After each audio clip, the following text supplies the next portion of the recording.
Forex traders, I told the world that my stop loss was $24 million. Yes, I had a $24 million stop loss and I was going to make well over $400 million in one trade. And the whole Forex trading community went crazy. Everybody was like, how could you? How dare you? You're a liar. You're this, you're that. They called me all sort of names because I simply stated my stop loss value. And I think the problem was the figures were more than what anybody could imagine. You see, this is what they call the retail mindset. I, on the other hand, I think from an institutional perspective. And the message here today is not really about the size of my stop loss, is for you not to follow the bandwagon, the crowd of people that think $24 million is a lot of money. So people think $24 million is unrealistic. But if you're watching this video today, I want you to know that a $24 million stop loss is extremely realistic. And as a matter of fact, you will have an account size one day whereby $24 million is nothing but 3% of your account. Yes. And the only way you can do this is you need to make that mindset shift. You need to stop thinking like a retail trader. And let me take you to this side of trading called the institutional trading. You want to know why? Because institutional traders make way more money than retail traders. They're a lot more relaxed. They risk less to make a lot more money. They deposit less and they withdraw more because the approach is just absolutely different. Forex traders, I told the world that my stop loss was $24 million. Yes, I had a $24 million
out of that. You know what I mean? Like, you know it's not working. You're just saying, by the way, let me go complete left field on you.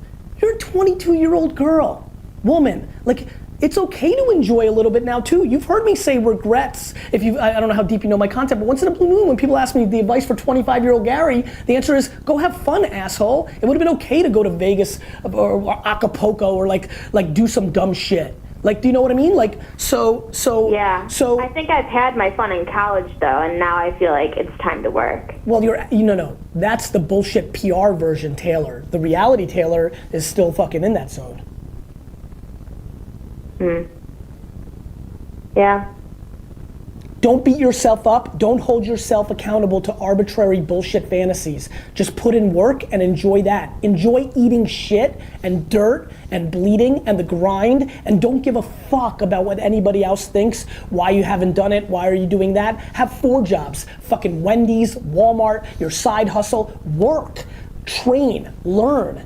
Don't think you're a digital expert just because you're 22 and you have an Instagram account. Show me how much fucking shit you've sold with your digital social media skills.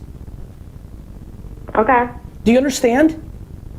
No, I do, yeah. You're just completely in the wrong game, and I'm holding you on to this because you and 99% of the people that are watching are playing the same game. I know, which is why I wanted to ask the question. But I'm obviously not the only one. No, you're the majority and the massive majority. The question is, you just need to understand the following. You can trick losers. You're not tricking me. Good, because I want honest answers. You don't need my honest answer. You know you're not tricking yourself either. None of us are tricking ourselves. I just want to remind you that you might be able to trick your Uncle Hal, and you might be able to trick your girlfriend that was in your fucking college with you, but you're not tricking a winner when you're bullshitting. Got it? Got it. So even if you're posturing and pandering and PRing yourself, no winner thinks you're winning. Yeah, because I'm not. I know.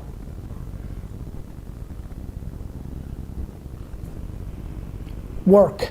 That's the answer to all these questions. Got it. Learn things, do stuff, try to sell shit, learn how to make money, work. All right, I will. Was this good?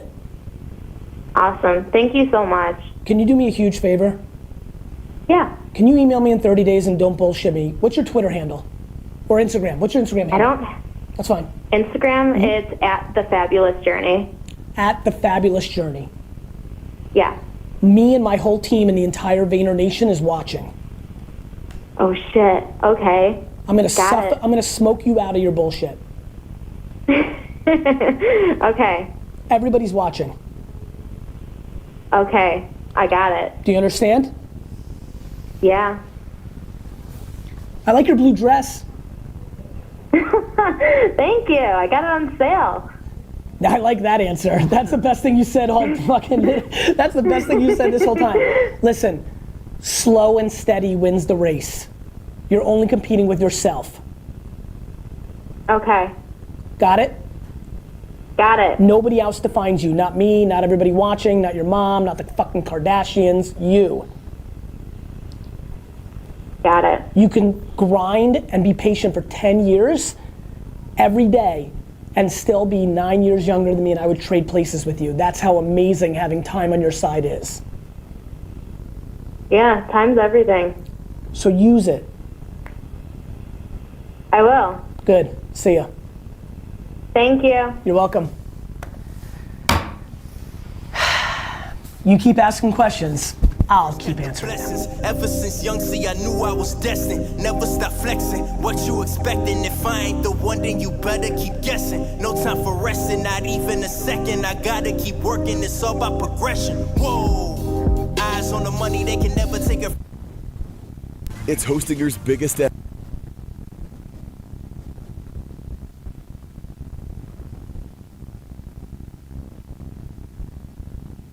And he found out that trading was a capital intensive business. And he said, oh well, and he had just sold a position for cash that gave him multi-million dollars worth of cash. So he had said, oh, I've got it. I know how to build businesses. I can do that easy. And now I've got the capital for a capital intensive thing. So he went out 4 years later, he's not making any money. Wow. And then he comes to me and we start working, and he became consistently profitable. One day we're talking and he says, Randy, I want to thank you. This is the best money I've ever invested in my life. I know that I'm not going to be a trader. I'm not willing to give up control. I'm really good at control, and I've realized that I have to give up control, and I have to accept that my power comes from my ability to perform. I can't do that. And I was like kind of weirded out, because my job at that time, I thought, was to help people organize themselves into a more powerful mind for trading.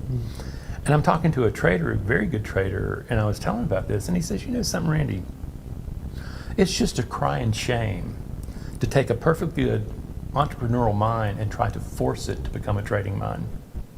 It's just so whacked up. So yeah, there are traits, and there are ways that when you look at it, you go something, you know, it's just not really, the amount of effort may not be enough. And the truth is it going to fulfill you? Do you feel like there are people that aren't capable of change? Just as you mentioned there, that those alpha. Do you think, because a lot of people, when it comes to trading, that one of the big appeals of it is that anyone can do it, and from anywhere, and you don't necessarily need a lot of money, and so on and so forth. But what's the reality of that look like? Is it a case where there really are a lot of people out there probably who aren't capable of trading, and even if that means that they do it for a long time, they're just not capable of the change that's needed? As you said, relinquishing that control, the power that trading is necessary for consistent trading. Well, I'll tell you something. In my individual work, we follow a program where I'm actually teaching a process, okay? From understanding emotion very differently than you probably do now, to learning how to regulate emotion, to being able to produce an observer where you recognize you and your thinking aren't the same, to discovering the destructive part of the human potential, and then also building and empowered elements of yourself that have been with us since the beginning. And you learn how to reconstruct the mind you bring. And it's very powerful, and I have about a 30% success rate with my individual clients. Now, I used to think, God, I don't want to tell anybody about that, much less have this all over the dang universe.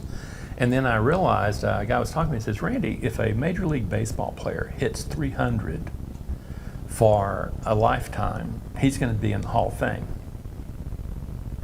That's great. And I realized that, you know something, the success rate of a trader is to become consistently profitable at 2 to 3%.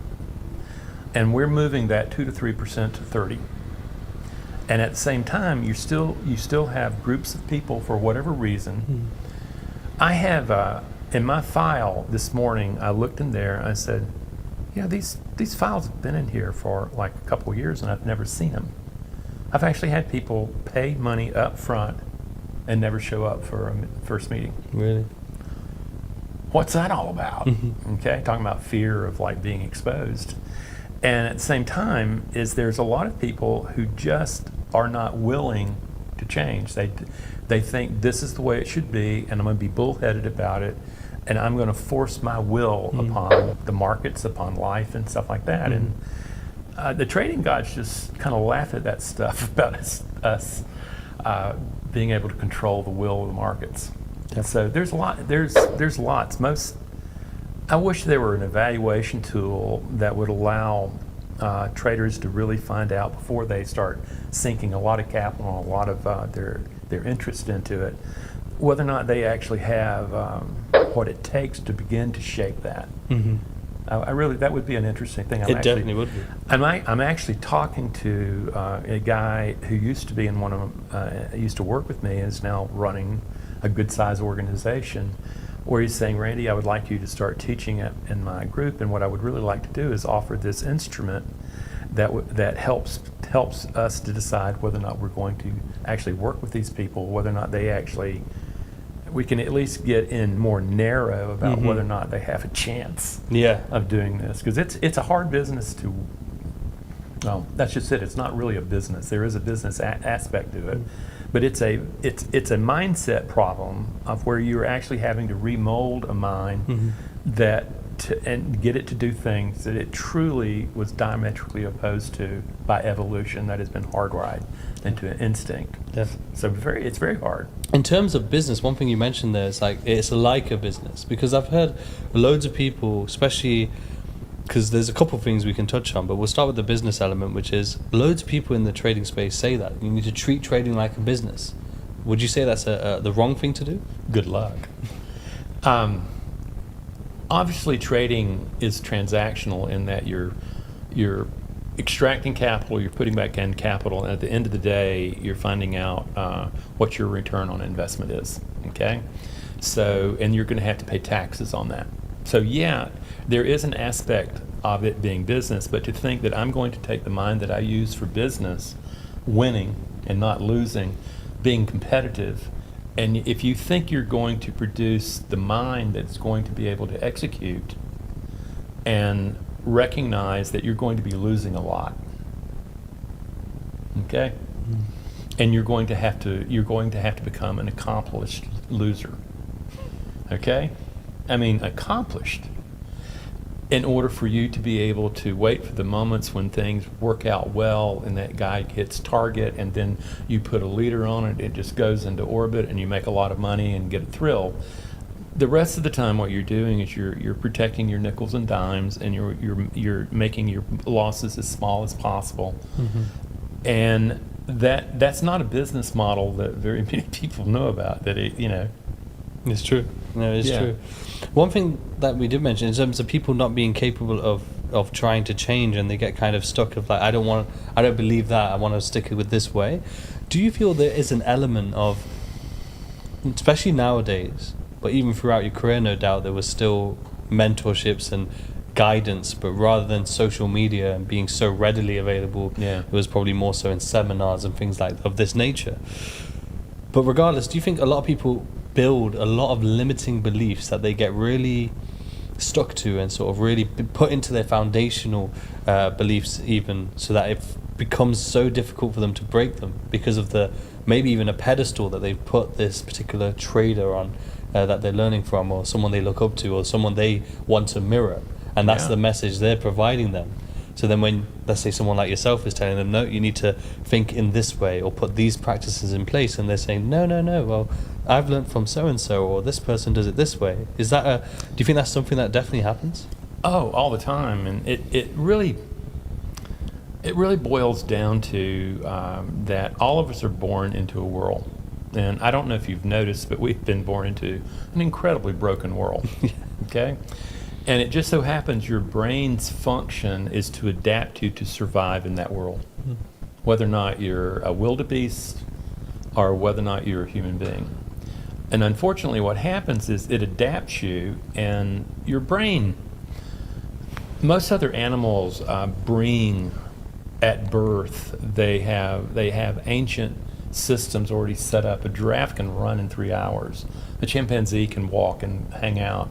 Human infants, I don't know if you've noticed, I've noticed. but they are born remarkably undeveloped, and their brain is developing live wired in the moment to the environment around. And what happens, it's going to pick up the rules, the beliefs in that family system, in that culture, in that community, and they're going to become so solidified that you would never see that you're looking through those beliefs.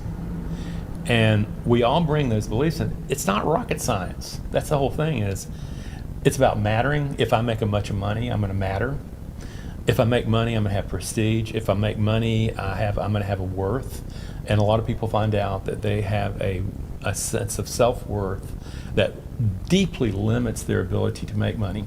They have a monetary worth that gets just snagged. I had one guy who grew up in a blue-collar family in Detroit. His father worked in the automobile factories, and he just railed at these executives who had made too much money. Nobody's worth $1 million. Well, I met this guy. He's working with a high six-figure account, and every time he goes over into seven figures, $1 million, he loses back down to the high 600s. When I met him, he had been doing that for 10 years. And you're seeing that he didn't know that he had a self-limiting belief that had been absorbed at the dinner table of a perfectly fine family, okay?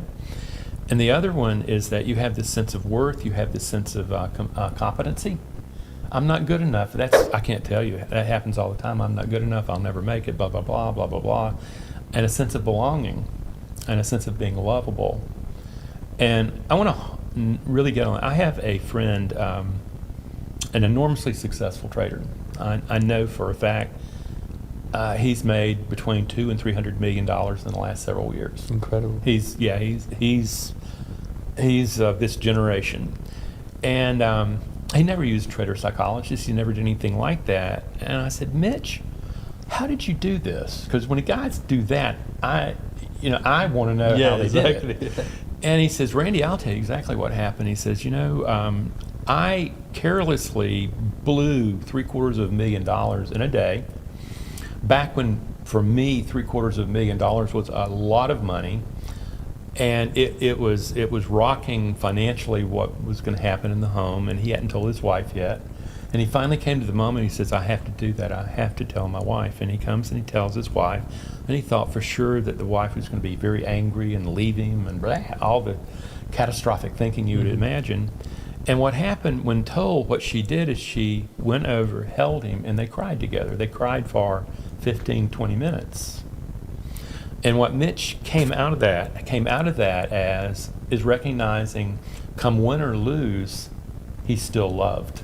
And he said it was there that I just thought of this as, I'm taking different sides, I'm doing my best job of performing, but whether or not I win or lose, I'm okay.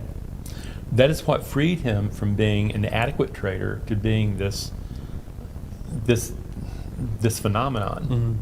So yeah, those are the basic self-limiting beliefs that if you're human, they're there. And they are the beliefs that you're going to have to heal with compassion. Not with, tough guy, but with compassion. And out of that, what happens, you start growing new beliefs about your ability to manage uncertainty. But if you're trying to prove your worth, if you're trying to prove your mattering, trading is a really terrible, terrible place to force your will against something that you can't really comprehend. Do you feel when you are working with someone who has limiting beliefs, what's the sort of process you go through? Is one of the first processes making them aware of that limiting belief, helping them to observe it for themselves and accept that limiting belief? Yeah, but I take it a step further than that. I teach a process, and people have no idea what an emotion really is. They have no idea. They don't grasp that all thinking is emotional state dependent. It is your emotions generating your ability to produce explanations about what's going on out here. And so the first thing I'm doing is I'm educating people that you don't have emotions. They have you. And that until you wise up and put down all the barky sounds of being a tough guy, the emotion's still going to overwhelm you. It is more powerful than you ever imagined. Your body is part of that emotion. The way you breathe, the way you hold tension is part of that emotion. It's the arousal element. And once it hits a particular threshold, it's taking out the mind. It's taking out the cognitive mind. So I'm teaching, first of all, I'm getting people to understand that they really need to change their opinion about emotions. It's not like you can live without emotions. The only time that you don't have emotions is when you're dead.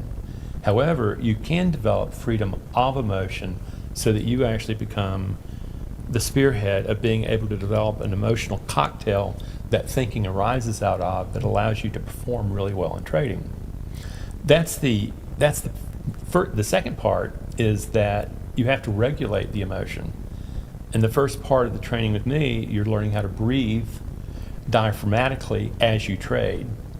You're also having a mirror or a video camera on you to see all the tenseness and see that you're not breathing, which means you're accelerating the emotions sent to take over mind, hijack mind. And then I teach, when you do that, I also teach mindfulness of where you recognize that you and your thoughts are not the same. That, again, you don't have thoughts, they're having you. They're creating your stuff. And most likely, it's history coming right through you and continue its creation. Like, for instance, I come from a family that lost generational wealth, the generation before me. Wow. And it was always the Macmillans getting the money back from the O'Connors who stole it from them. It was just, it was crazy. And I found myself always trying to get the money back. And even into adulthood, I found myself in one business, I would do, something would happen, I would want to get the money back. That's what I knew and understood. If I was going to have power, I was going to have to get the money back.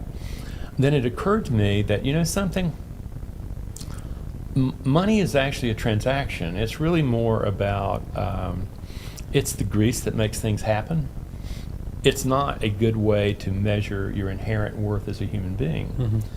And in the time that I finally learned to change that belief to where now capital is really more about an exchange of values, an exchange of what people see my work is worth. And since that has occurred, we've done really well financially. Before, I was always trying to get the money back. Mm-hmm. Completely different mindsets. It's those kind of beliefs that once you begin to develop the empowered elements of your potential, that you can actually bring to bear, and you can turn toward the self-limiting belief, and you can actually identify it much more easy, because now you're realizing, oh my God, I as a human being have been given this gift of being captain of my own destiny. I can build the way the mind engages the challenges of living, and the way that I'm currently dealing with it is not working well. That's why people come and work with me. Don't know where the market's going next? Stop worrying about your trading. Just get informed on exactly what's happening in the markets and what to expect. From Forex to futures to stocks to crypto, be on top of it all. That's why tens of thousands of traders are subscribed to Market Journal, a free newsletter that allows traders to keep up to date with the markets every single week. Remember, an informed trader is a profitable trader. It doesn't matter if Trump tweets, AI stocks are pumping, or if Bitcoin drops out of the sky. Market Journal has you covered. Join for free today using the link in the description below. Let's take a break for a minute there, guys, because I want to tell you about our sponsor, TradeZella. TradeZella is the #1 trading tool for all traders. It doesn't matter whether you're a crypto trader, a futures trader, or a Forex trader, whatever trader you are, all you do is connect your trading platform directly with TradeZella. It automates and makes your trading journaling so easy. If you want to be a profitable trader, you need Trading Edge, and that is exactly what TradeZella does. It allows you to identify edge, maintain your edge, and optimize your edge by automating your trade journaling, in-depth analytics, back testing, bar replay, and so much more. Now, WOR gets you 20% off your yearly subscription with TradeZella. So use WOR for 20% off your yearly subscription, or Riz10 for 10% off your monthly subscription. The link is in the description below. Now let's get back to this episode. What would you say in terms of, let's say, someone was entering trading, they're a few months in, they've just found their interest, as someone to put on their radar, like to help them make that, to help them as much as possible in the beginning of their journey, what would you say to them? First of all, find a good teacher, a good method teacher, and learn that method to the point where on paper you can make money. And then what happens is then you're going to need to learn, and it may be that you just go from paper to real cash and everything's hunky-dory. I don't deal with people like that. Mm-hmm. At the point where they start actually risking real capital, they turn on the ancient brain. And that is the time where you need to be learning what psychology of trading is and how you go and intervene in emotions and build emotions. So what I basically say is that once you come to the moment where you turn over, get really small, go to micros, do whatever you can so that you're not blowing yourself up, and start seeing that the moment you add money to the equation, everything changes. And then that's when trader psychology becomes really interesting. They will never believe you. Mm-hmm. If you say, you're going to need this, oh no, I'm just going to get this system, man, my teacher knows how, we're going to just be minting money, blah, blah, blah, blah. No, get there and all of a sudden feel the potential of loss or the potential of making a bunch of money. And what happens is that the emotions just blow you out and you're back in ancient caveman time, and your thinking brain has just been relegated to the caboose of a train. Is there any exercises that you give to traders? you know, Oh, God, yeah. that they can do on their own to try and identify things. The simple ones are breathing. What I in almost all my work, particularly when I'm presenting, do my little presentation, my dog and pony show, what I'm asking people to do is not to believe me. Get a mirror, get a camera, point it at yourself while you're trading, and notice how much tension is in your face, in your shoulders, in your fists, and notice that you're not breathing. And once they grasp that those are parts of an emotion, and what they've just done is they've just kicked it up to fight flight. When you feel all that, that's fight flight, ready to act. And at fight flight, thinking is just hijacked. So the first thing I do is I have them do that simple exercise, and it begins to wake them up. And I've also, I get a lot of people who will write me. In fact, one Dolores read while we were coming over here, where this guy's just taking these really simple exercises that I'm not necessarily intending to help people grow themselves into a better trader. I want them to come through me. And what they're doing is they're finding greater levels of success. That's just from breathing. And the other element is that everybody can start practicing mindfulness and recognizing a great truth is that no, just because you hear voices in your head doesn't mean you're crazy. But you are crazy to ignore the voices in your head.